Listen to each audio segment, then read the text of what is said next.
San Diego has the highest price per square foot. This is what's left of a Porsche. And tonight, a man who got stuck at the top of the border wall is now in custody. We talk about the stories that we're talking about. Hopefully, you'll start talking about it too. All I can do is tell you to expect the unexpected. 22 years. What do you think of Comic-Con? Homes in this area start at about $5 million. We start with breaking news tonight. The scene is clearing right now from a tense and very public standoff. Breaking news in Orange County. One person is dead and 5 others are hurt after a man stormed into a church. Every morning tears come to my face every morning when I send him to school. And I don't think anyone should feel like this. And I can tell you for sure that the 650 parents at Jerebeck are scared. I'm scared. I'm scared to send my child to school. Giselle and Kate's kids go to school at Jerebeck Elementary. Kate fears for her and her family's safety, so she wants to remain anonymous. But Kate says she hasn't sent her daughter to school because it's not safe. CBS 8 obtained 3 emails from Jerebeck Elementary School warning parents and students. And she looked at me dead in the eyes and said, "That man that tried to come to Jerebeck, does he have a gun?"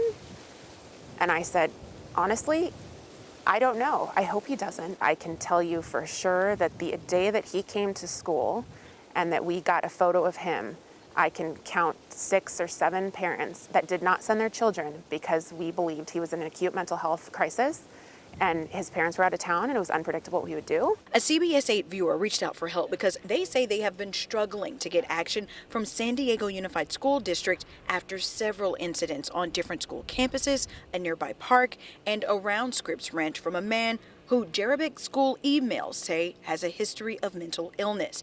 They say he was harassing students and parents, and there are 2 reports of him trying to lure students into his car. We found a copy of a police report where the man in question was arrested for showing a knife to a juvenile at Jerebeck Elementary on May 13th. We have every red flag. We want to prevent tragedy. We want to be proactive. We don't want to look back at this and say, we already knew what was going to happen. I'm sick. Eric lives in the area and organized a petition with more than 1,100 signatures saying they need better security at the school. They seem to think that waiting for the criminal case to resolve and trying to get protection in the criminal case is sufficient. And I do not think it's sufficient. When you take a look at the numbers, starting in 2018, the use of force disparity changes. 2020 saw its lowest level. But one thing that does not change when you take a look at this graphic is that Black people in Chula Vista are experiencing excessive force from police more than any other race. Police kill people. We have a right to be nervous. Tasha Williamson is a local activist who has been working for social justice for years. Why did they spend millions of dollars on de-escalation? And if they used those de-escalation tactics properly and effectively, that there would be less encounters and use of force needed. They need someone who is going to be serious about the business of changing the culture of policing that is actually out in these streets with these officers at a daily basis.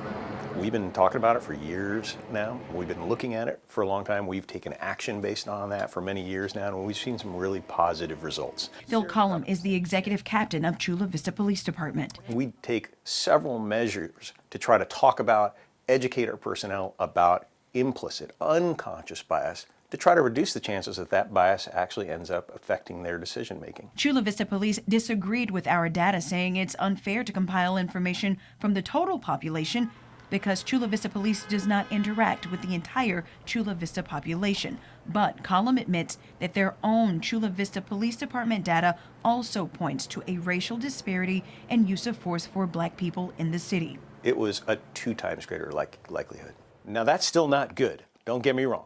That is still more likely than another population like the Caucasian or white population. Cullum says that's why they've made changes to trainings and processes such as using drone technology in their policing efforts.